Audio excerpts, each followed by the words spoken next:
Welcome to the Executive Coaching Podcast, where Executive Coach Alicia Cowan will discuss leadership topics and coaching solutions to tackle the most difficult problems that keep you from leading your team to success.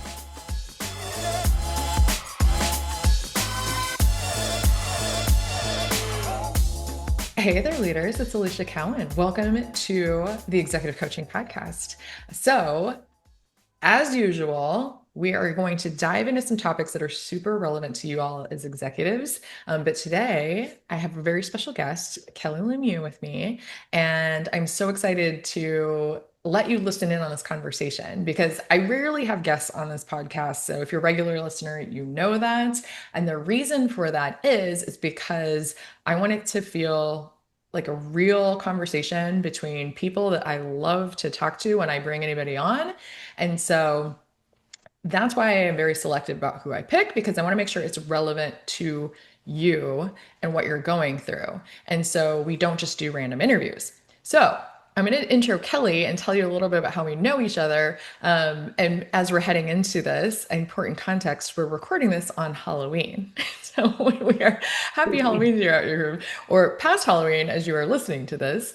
But I think that sets the tone exactly for Kelli and I, because we met during a conference. Actually, we were at the same conference, and I was told that I had to go and meet this team for a PEO that she was working for at the time. And she just happened to be there representing this organization. And her and I struck up a conversation. And as we were having this conversation at this conference, there was this beautiful setup. They had their booth. There was like a couch and some chairs. We just like plopped down on what they had called like this like little mini living room setup. Her and I just plopped down, sat down, started having a conversation. And at that time, and this is years ago, we said, we should be recording this for a podcast. So today, many years later, that is coming true. And we're talking about being working parents and doing all of the things while having lots of kids in our lives and lots of stuff going on at work. And that is actually, again, while we're recording this on Halloween, it's so true, right? Because we have a lot going on. Halloween later on today, it fits and tracks perfectly. So, enough talking about that situation, but I think that sets up this conversation. Kelli is a C-suite leader.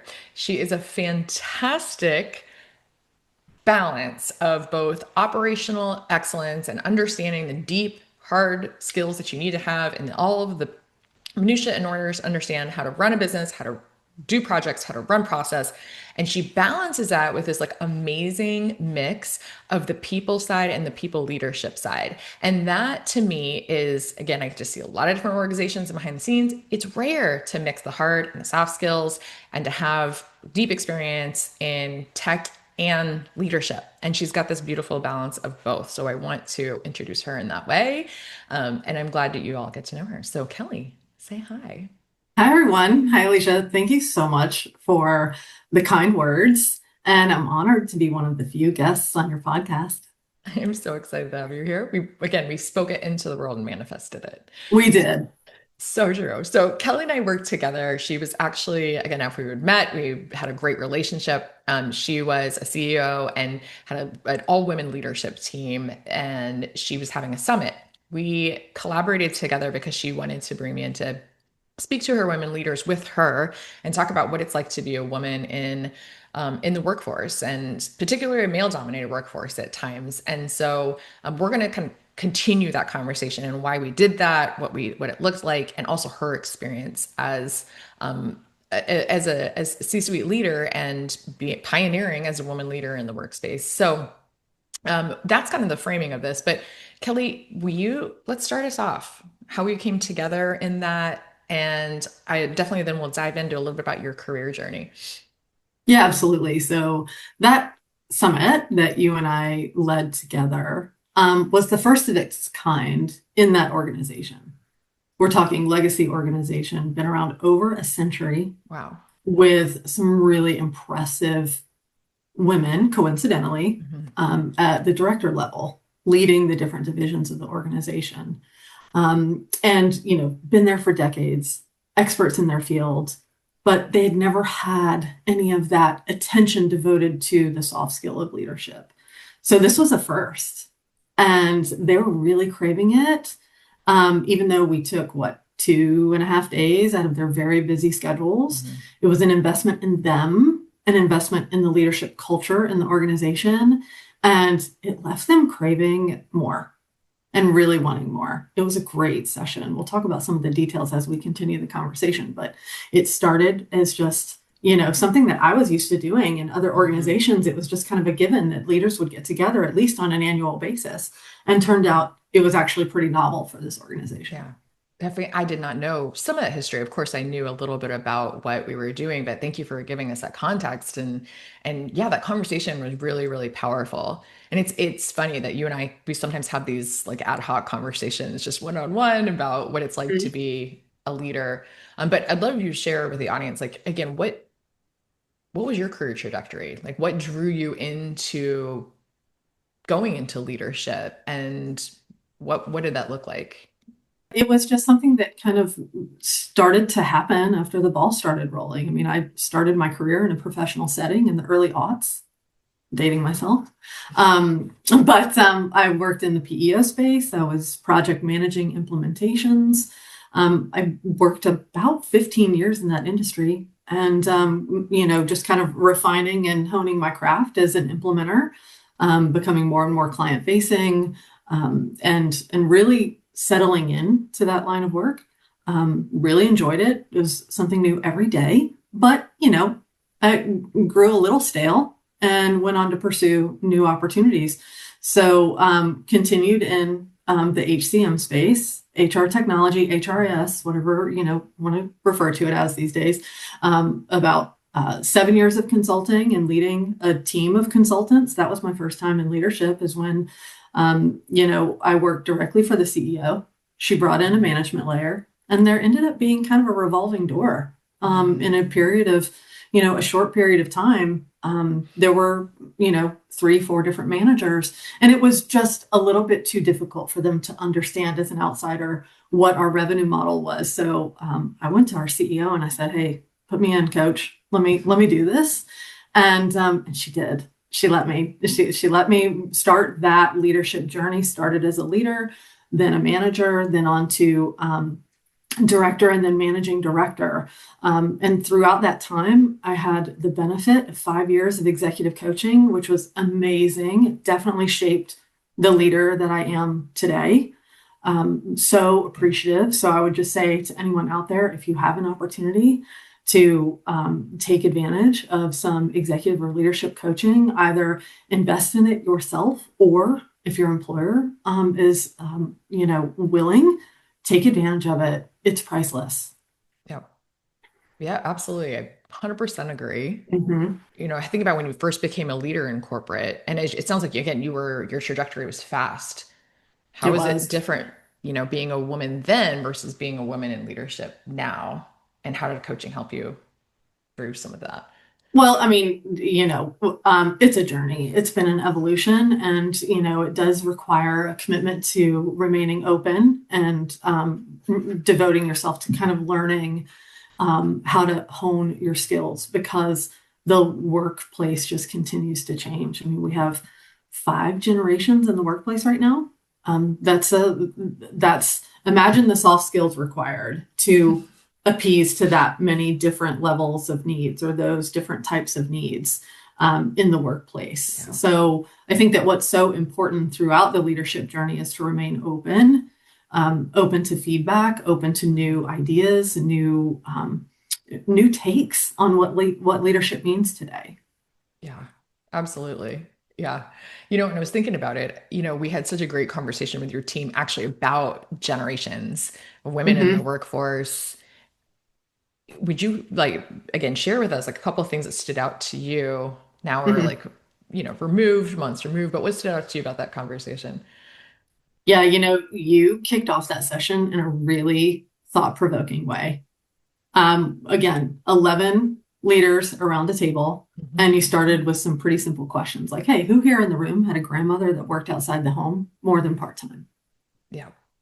Maybe one hand, maybe. Yep. And then okay, now let's think about our mothers. Who here in the room had a mother that worked outside the home more than part-time? 2 hands. Yep. So it was really an opportunity, like with hands in the room, like really showing us like how new we are at this. But that's not to discredit the momentum that we've achieved and the work that we've done in a couple of short generations. Yeah, absolutely. And I think that conversation was really powerful. And that point got illuminated. I think to you and I are, both in Fee League, and we've had luckily the conversation to talk and evolve around women pioneering in the workplace. And that was really eye-opening to me to hear that and to Mm-hmm. realize like sometimes we feel like we should have figured it all out. It's 2025, right? We should be further along. We should have this all figured out. Mm-hmm. But then you start to look around, you're like, oh, wait a minute. No, I didn't have that example. And again, let's be clear, we're not disparaging anybody that chooses to stay at home or chooses Of to go in the course. workplace. Neither one's the right or wrong decision. But what we're saying, I guess, is that men have had the luxury of having that example in the home right in front of them, right? So maybe Right leading in the front of way them. right in front Mm-hmm. of them, right? And some of us just haven't had that example. And again, this is not disparagement. It's just saying for those of us who have chosen to work outside the home and to continue to climb the ladder, not just work outside the home, but to continue to climb the executive ladder into C-suite roles and executive roles, right? Like, and while balancing being working parents, like that example, we haven't seen Mm-hmm. somebody do it, right? And Mm-hmm. so, right, just even the like from the big strategic shifts down to like the micro, like, hey, get your groceries delivered and make sure you have a cleaning person in place Mm-hmm. to like, let's talk about your 5-year plan and how to Mm-hmm. navigate the politics and the board and all of that, right? There hasn't been somebody helping us with the big and little, right? The strategic moves. And so I think that was really eye-opening just to even say, yeah, we're not alone. Absolutely. And to continue the shout out for Fee League, I remember one of the conversations that you and I had with the members of our co-league early on was about for this stage in our lives, for this stage in our careers, we're all kind of like at this middle-aged point, and as established leaders and people who are pursuing more professional goals, we're still kind of battling this midlife crisis, whatever you want to call it, and how we're individually experiencing those things. And I think for a lot of women, a midlife crisis presents itself in our career trajectory Yeah. because this is right around the time that we are faced with our children's needs are changing. We are still pursuing professional goals. Yeah. And we also now have the needs of our parents knocking at the door and a whole other generation of people who are needing us, and we're feeling torn, quite literally torn in at least three different directions. Yeah. And what this translates to in the workplace is, do I or don't I? Do I stay so I can be present and available for my familial and social obligations, or do I buckle down and pursue the next level? Yep. This is really hard. These are really tough decisions. And I think it weighs on us. So, Yep. We had another conversation about the value of mentorship, and the value of, I guess mentorship's the right word of, outside of our organization and outside of our close social circles, is to break out, be open to new ideas and new perspectives, because you might hear something that you weren't considering. Yep. Community, I think, right? Like mentorship and community. I think that's a really great point. Like it's how you and I found each other, and having the vulnerability to say, like, I don't have it figured all out. Do you have it all Right. figured out? How are you doing it? And what is your secret? And what are your hacks? And I think that's how we became friends, because you, again, like you said it, you're like, I'm so open to feedback, and I feel the same. And you and I were able just to like drop that level of the wall. Sometimes, again, I think at times we have as leaders, not just women or men, but leaders, we just have this wall put up that we're expected to have it all figured out. We're expected to like look as if it's all together. And not to say we're crumbling, but I think as we continue to ascend, like you said, we continue to, I always say this, like as you reach for that next rung on the ladder, you're like, there is this limbo, like when you're, letting go of the rung behind you and reaching for that next rung, there's that level of discomfort. Like, can I grab that next rung, or do I need to stay on Is this now the rung? time. Is now the time to reach for that next rung? What do I do? Right. And so having community has been huge, right? And I think that's where, right? So sometimes it's putting what we call right? We've called this before, like the your own personal board of directors together. So Yes, maybe it's the exactly what the cohorts are. yeah, maybe it's your coach, maybe it's your friend, maybe it's like finding that community of women that are in the same space as you. And again, it's not Mhm. ditching your other friends or your other community, but it's having that space where you do have that community, where you do have that sounding board. Yeah, as you reach for that next rung, who is your support system and who's Mhm. built in? Okay. Well, and I think so. I love that. So it sounds like, you've shared a lot of wins, right? You've had a great career trajectory. There's been movement. You've found community. You've done, right, the thing you put together and you're starting as a leader. You're like, I think, mentoring and helping women coming up behind you. But I think there's still a hard truth. And I appreciate the wins as always, but I think there's still a hard truth. And you and I talk like there's still work to be done. Yeah.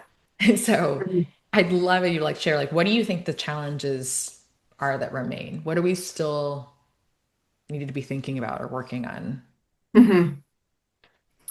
Yeah, I think it's really nuanced. I think what probably works against us the most is ourselves, our own voices. So figuring out what to take in, taking all of the thoughts and advice of that personal board of directors, not second guessing yourself. I think a lot of where we stall is where we start to second guess Yeah. ourselves, especially if there's been a stall in our career. That starts to weigh on us, right? And then we're in this kind of chicken or the egg scenario. Like, wait a minute, Yeah. was I always not good enough? Or is it this stall that is making me think I'm not good enough? Right. Like, and holding on to the confidence. There's a real beauty about where we are in life, this middle age, where, we are the most confident that we've been in our entire lives. Like we've Yeah. lived all of this life to get to this point, and we're more confident now than ever. Our tolerance for BS is lower than ever, right? So we should harness that. We should, Yeah. hug it, embrace it, Yeah. and make sure that we're using it as our superpower. But I think that some of the biggest obstacles come from ourselves and our inner voices. The internal work, right? And I think you've said Mhm. it too. Like, I think we've now come out of like post COVID, we've gone into remote work, we've gone back in the office, we've Mhm. gone to hybrid, but I think you've said it too. It's like shaping what our future looks like and Mhm. knowing that the workplace is changing and the work environment is changing. We've got multiple generations that are changing Mhm. and the knowing what works for you. I think you've said this before too, right? There's no wrong or right fit, but it's like Mhm. workers are, I don't want to say demanding, but they're setting the tone for what the new workplace is going to look like as well, right? And so I think it's that, I don't know, is entrepreneurial spirit the right thing? I don't know, right? But sort of that, like, what does it look like for me and what's right for me and finding that right fit for you? Mhm. Absolutely.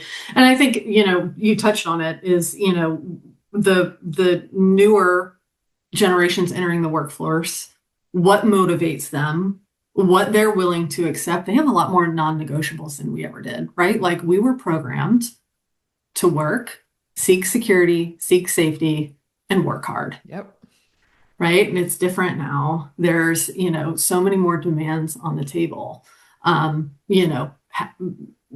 Having a, remote first work environment. This is a, pretty loud cry from younger generations. I think about my nephew who entered the workforce just before COVID, right after he graduated college, started working remote, has never known anything other than remote.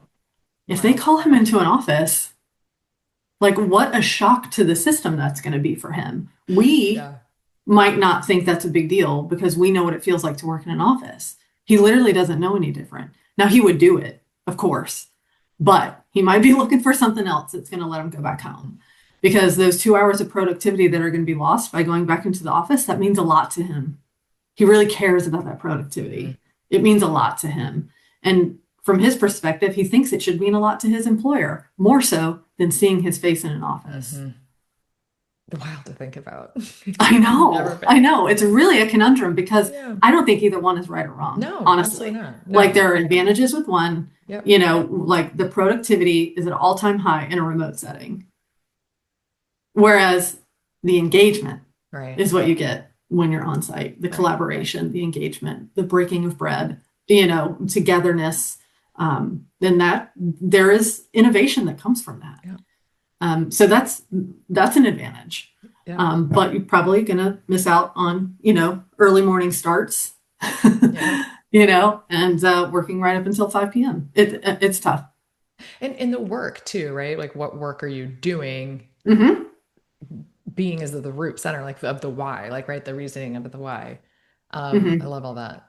If you were to like share again, I love giving our listeners to like even actionable takeaways. You know, I think you've given us great insight in your career, thinking about those different generations, thinking about all the different like pieces of community. But if you were giving advice to women like coming up and aspiring to, especially C-suite roles like yourself that you've achieved, like these women that are aspiring for these roles, what would you leave them with? What are some things that you would say? Here's some, even if it's small, but like Sure, actionable takeaways. sure. I can only pass along what's helped me along the way. And first and foremost is feedback. Yeah. Um, Feedback, especially, you know, critical feedback can hurt. It can really sting. And it can even lead you to a defensive state where you're saying, like, how are they even thinking that? That's not me. No way, no way. But I actually received some really tough feedback in recent years, and it was really hard to process. And I did have that reaction. I'm like, they don't even know me at all. And I was chatting with my husband about it, and he said, you know, as hard as it is to hear, you have to dig back the layers and find the truth. Mhm. Find the kernel of truth, albeit small. It may be layered in BS, but there's some truth in there, and you have to reckon with it, and you have to action plan around it, and you have to rise above it, and change and do better and improve. And I love my husband, but we come from two totally different worlds. So a lot of times his advice doesn't really apply, but this one, man, uh, it was it was a really tough exercise. It took Yeah. me a couple of days to really sit with that feedback and do what he suggested and kind of tear back the layers and find that kernel of truth. And I did, and I made tangible changes. Yeah. It was tough. Yeah.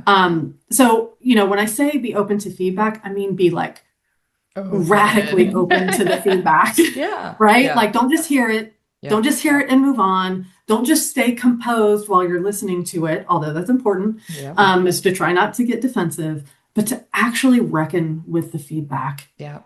and apply change and be better and move forward. And people will see that change and they'll be like, wow, you know, Alicia really pushed herself to change to be better for me. Like it Yeah. says something. It's really important. So that's what I would suggest is to just be radically open to feedback.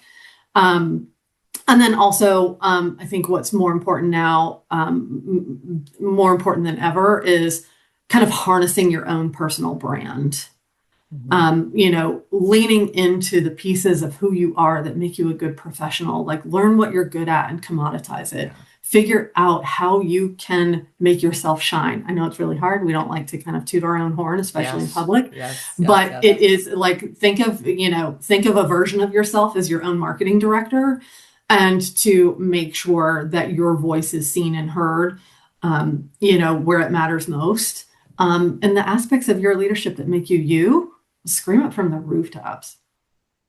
I love that. Your strengths, and you've said this to me before, right? How I love the fact that you're leaning into like a little bit of dichotomy. So to say this, like you're saying, accept the feedback, learn from the feedback, and really like dig to find where it's true. Because I think sometimes people feel like they need to agree wholeheartedly with all of it. I don't even hear you saying that. I think you're saying find where that kernel of truth is and understand, even from that person's vantage point.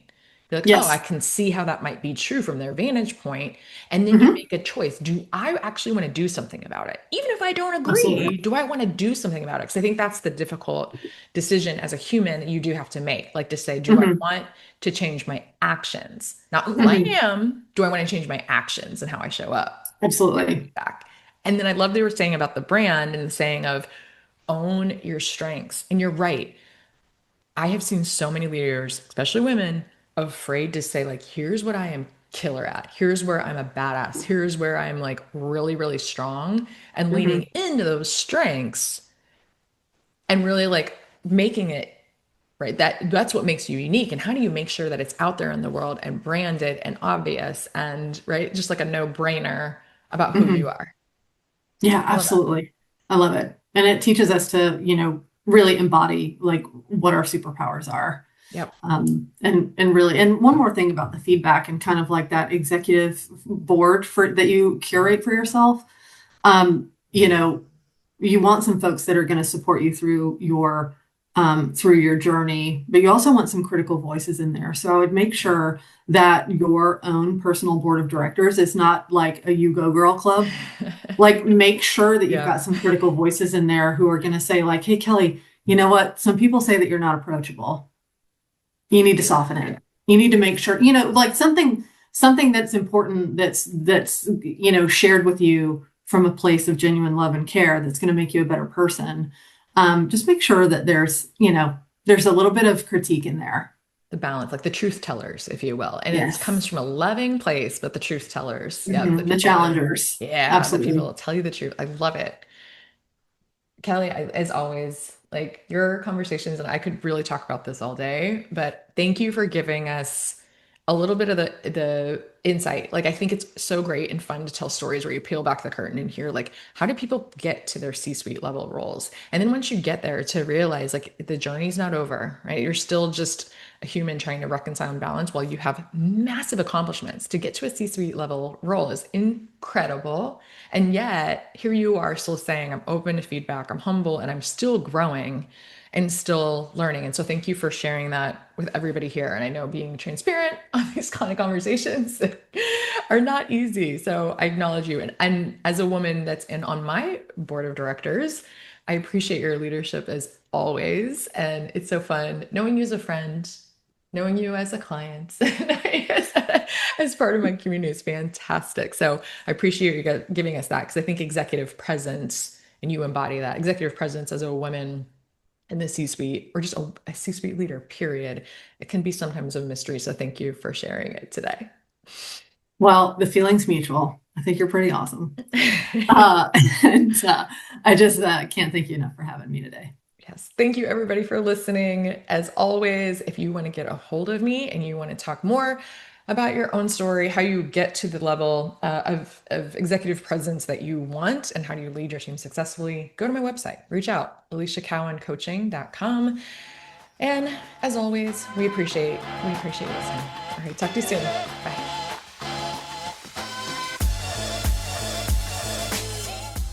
Thanks for joining us for this episode of the Executive Coaching Podcast with Alicia Cowan. If you're ready to have an executive coach who's ready to help you lead your team to success, then book an introductory call at aliciacowancoaching.com/call.